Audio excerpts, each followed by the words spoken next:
So, this is an introductory lesson on Bertolt Brecht, The Good Person of Szechwan. I know this is a title, and this title is a bit contradictory in the sense that in some places you have seen the title is written as The Good Woman of Szechwan. I will come to that. This play was written in between 1939 to 1941. Okay, in collaboration with R. Berlau, Berlau, and M. Steffin, Steffin. So, this play mentions in its title that it is a parable play. Okay. Brecht's famous parable play shows that in aggressive and unjust societies, good can only survive by the means of evil. This was written, as I said, in between 1939 to 41, while Brecht was in flight from the Nazis in Scandinavia. In this play, the gods come down to earth in search of enough good people to justify their existence. In the course, they find Shente, a good-hearted but penniless prostitute, and make her a gift with which she is able to set up her own business. But her goodness brings ruin, and she has to disguise herself as a man in order to master sufficient ruthlessness to survive. The play was first produced in Zurich, Switzerland in 1943, but it was not performed in Germany until 1952. Okay, so we will come into a bit more details. The play is not tied to a particular year, right? Brecht began writing this play shortly before he left Denmark in the spring of 1939 and flee to US. He settled in Los Angeles, where he finished the work of The Good Person of Szechwan and composed other seminal works like Mother Courage and Her Children and The Caucasian Chalk Circle. All of Brecht's plays from this period are critical of capitalism, fascism, and indeed humanity itself. How humanity itself? His cynical views on humanity's inherent greed and cruelty is projected through this kind of plays, through these plays of these times. The Good Person of Szechwan's cynical, misanthropic views then correlate directly with the shock, horror, and the grief that Brecht felt at that time. Several of Brecht's other works, including the Threepenny Opera and Mother Courage and Her Children, are also hypercritical of the greed, corruption, and cruelty which capitalism inspires in humanity. Like The Good Person of Szechwan, this play features endings which rely on Deus Ex Machina. You remember Deus Ex Machina? It means God through machines. Okay, so, or the audience involvement. So, this is where the quality, this is where the technique of epic theatre comes in. Okay, I will come to that. Audience involvement in order to solve the complicated moral, social, and ethical questions which the drama has presented. Right?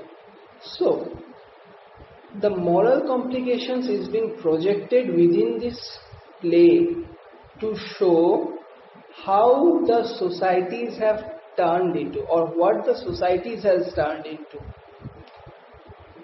due to the constant declination of the moral possibilities, through the constant deterioration of the belief system. So the parable play, the moral instincts are incorporated, and the parable play is to show how the morality of human beings should be incorporated, should be changed, should be transformed, or it puts a mirror to the society. It puts a mirror to the society where the gods cannot find a single person from the city of Szechwan, to stay in their homes. They cannot provide a single room to the three gods. Okay, so the full title of the Good Person of Szechwan, the full title is The Good Person of Szechwan, which was translated from the German Der Good Mensch von Szechwan.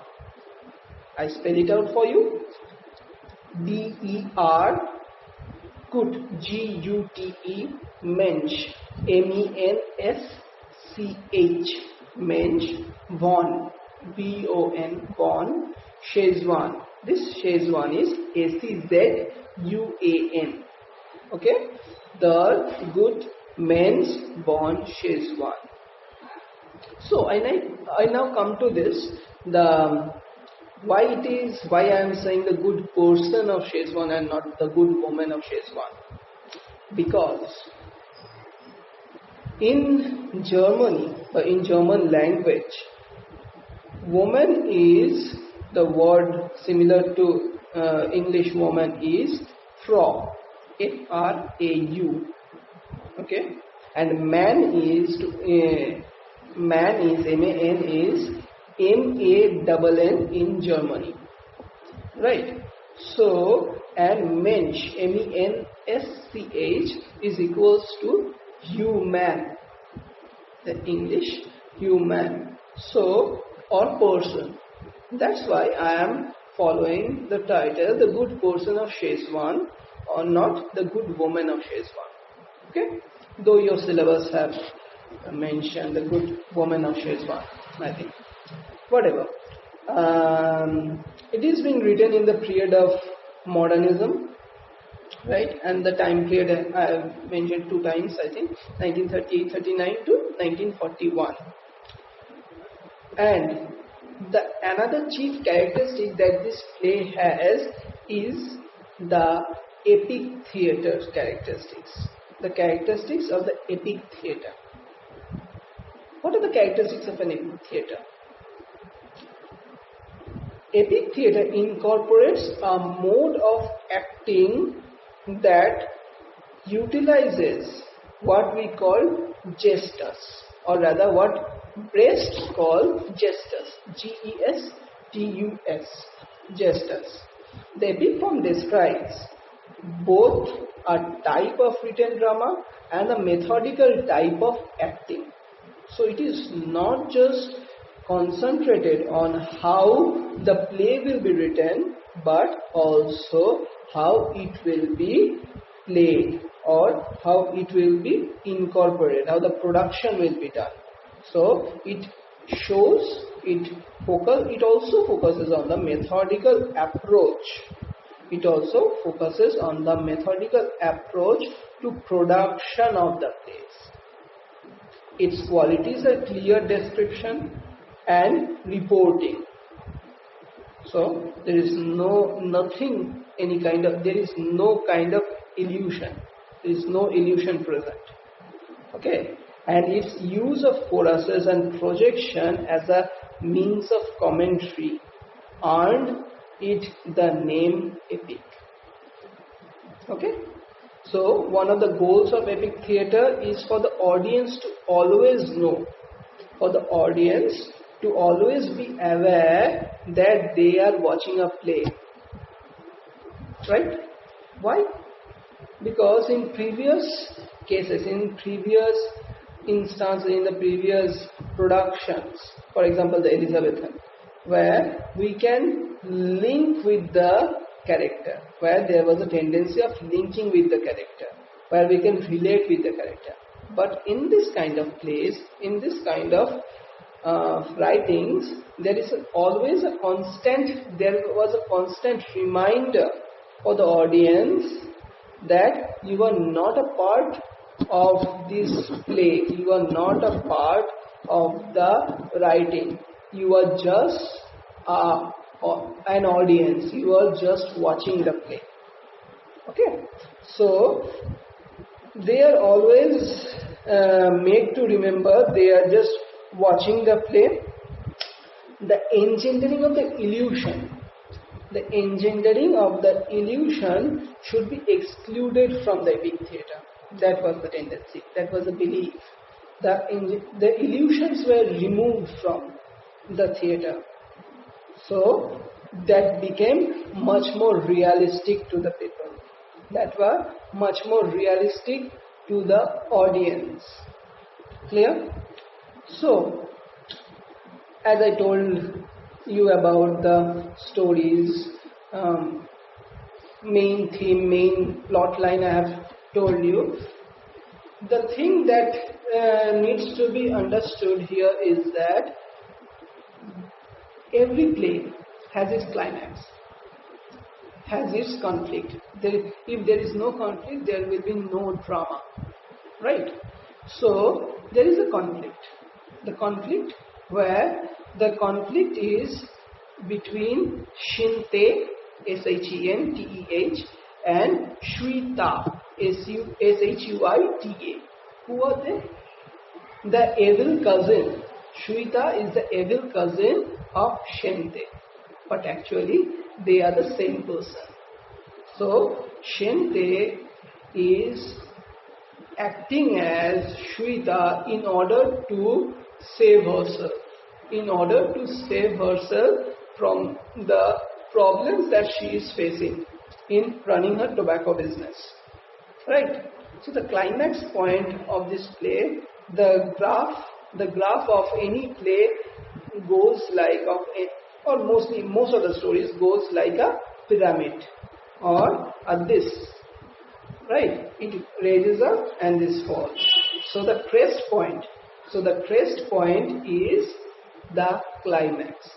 So the climax of this story, the climax of this play is when Shenteh reveals to the three gods that who has first considered herself to be a good person, and that she is in fact living a double life. She is in fact living a double life, masquerading as her bad cousin Shweta, in order to better run her tobacco business. Okay, so this is the climax. So, who are the antagonists in this play? So we know that the protagonist of this play is Shentah, Shentah, Shentah, Shenteh.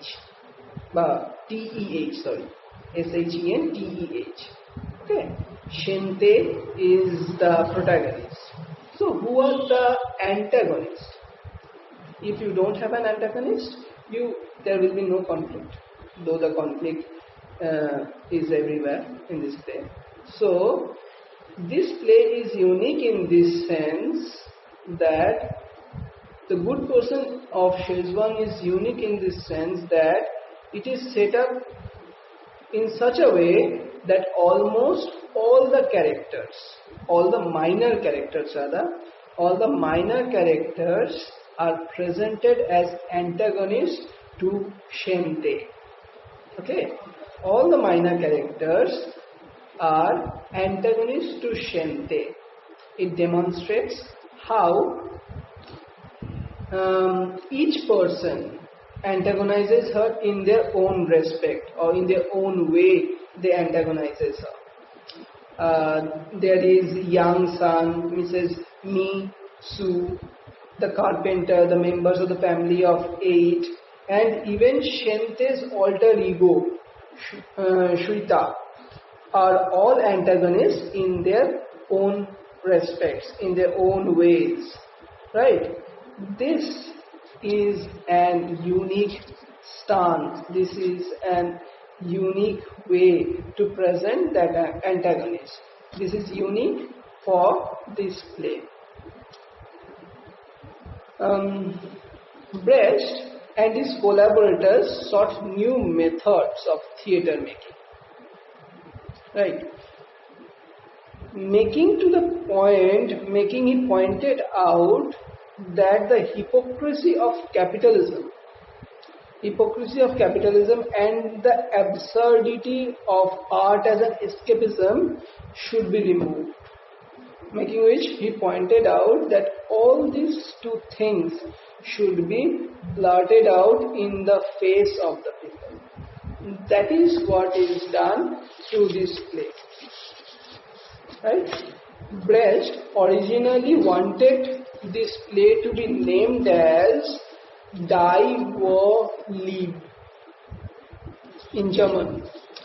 D-I-E W-A-R-E, Die War-Liebe, L-I-E-B-E. A phrase which translates in English to, and I quote, the product love, unquote, or the product that is love, okay, or love as a commodity. So what do you get here? The German term for what we get here is that love is being made or being shown or being projected here as it has been commodified. It is nothing but a thing. It is nothing but a thing which can be used, which can be reused, which can be presented in such a way that it can be bought. Okay. The German term for true love is Die War-Liebe, L-I-E-B-E. What is the difference between Die War-Liebe and Die War-Liebe? A simple difference is an H. A difference in the spelling is just a H. I spell it out for you. For true love is D-I-E, same as the other one. Wahre, W-A-H-R-E. When you are writing W-A-R-E, it is commodity, and when you are writing W-A-H-R-E, it becomes true. Okay, so according to Schente's struggles with love are a large part of the play's action, as she works to be a good friend, neighbor and lover in the face of capitalism and greed. Brecht's cynical assertions that love can never be more than a commodity becomes clear. So Brecht is actually playing with words, though it has not survived as a title, but he is trying to project here is that love has been commodified. Okay, it has been commodified in this world of capitalism. Okay, so this playing with words is a Brecht idea. To present the actual condition of the society under capitalism. Clear? He was a Marxist, though he was never officially linked with the Communist Party, but he was a Marxist. His views Marxist views were expressed through his writings, but in a subtle way which shows the true essence of love has been commodified. Okay? There is the essence of this play. So, what is a parable play? A parable, we have come to this. What is a parable play? Parable play is a didactic story which has been written in a prose or a verse that illustrates one or more instructive lessons or principles to guide people. Okay. It differs from the fable in which the fable employs animals, plants, inanimate objects, natural elements, the forces of nature as characters, where they are personified as human characters. Personification means to give the characteristics of humans, whatever. Whereas the parables consist of human characters to show the morality. The fables, the Aesop's fables and all other fables that are present, what they are up to? They are up to showing morality. They show a moral sense. They present a moral sense after the end of each story. Right? So, in this play, the characteristics of a parable is incorporated through epic theatre, where the morality is being showcased, where the morality is being presented through the human characters, whereas the parables have human characters. Thus, by mentioning in the title itself of the Good Person of Szechwan that it is a parable play, Brecht directs us to the instructive lessons that the play tries to impart. Okay, so it tries to present us the society. It tries to present us the society in which the morality has deteriorated, and it should be incorporated within the society, and it is a society where the gods has come to find a place where they do not have a place. God has died. Maybe God has died for them under a society where their own means, own ways of living is much more important than the other's existence. Okay? These human characters is presented through these following characters. Okay? The first to appear on stage is Wang, W-A-N-G, Wang, a water seller. Next, other characters comes. The next is followed by the three gods. The important characters that are present in this play are Shente, S-H-E-N-T-E-H, and the alter ego is Shweta, S-H-U-I-T-A, Shweta.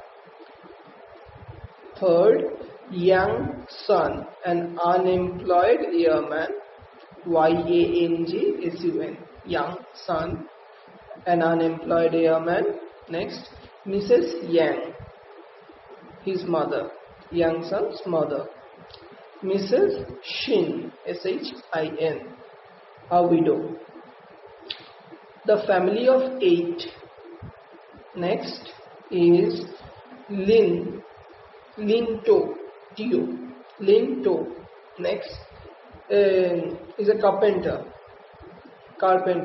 Next is Mrs.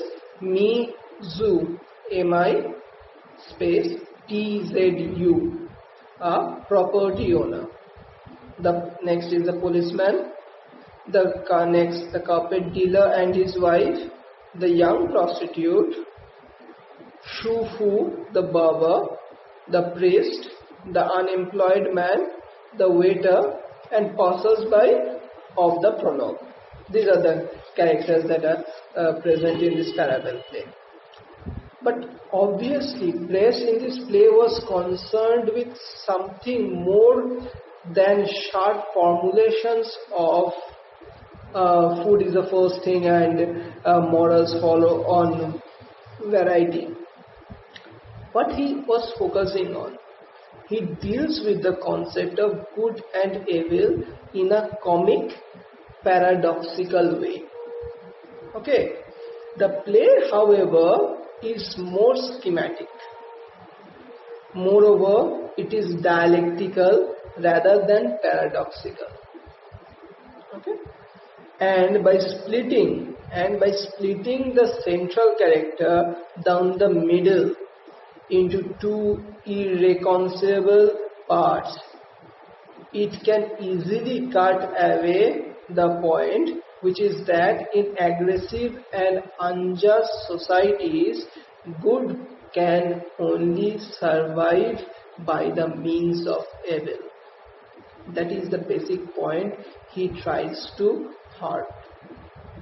Okay, nor is it ever made clear enough that the roof of the ethical duplicity is not simply poverty.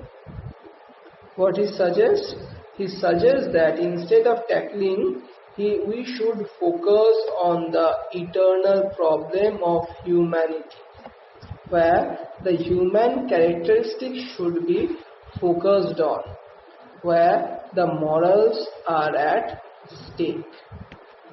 Like the song of green cheese at the end of scene 6 suggests that a better society can be conceived at all, and it does so in the most unreal fairy story terms. Okay, Brecht in other words had only himself to blame if the audiences applauded him for modifying his previously political approach, and instead tackling the eternal problems of the humanity as such. What he tries to do here is that the feeling with which they are most likely to be left by the end of the play is one that of generalized discontentment. Okay, about the society that there is, about the society it has been presented, and about the society that we are looking into. The reason I am saying this is that all the things that Brecht incorporates, okay, all the things that the Brecht devises to play, the devices to incorporate within in this story, is that the play was profoundly and unobtrusively political, and its character could just as well be the peasants and workers of our own country as the Chinese ancestral characters that are presented in this play. Okay, so he's talking about humanity as a whole, which can be incorporated, which can be the morals can be incorporated within the society. The morals can be incorporated within the human society, where humanity as a whole is same, which is facing deterioration. In next lecture, I will be starting with the prologue section and the following scenes we will discuss about. Till then, thank you.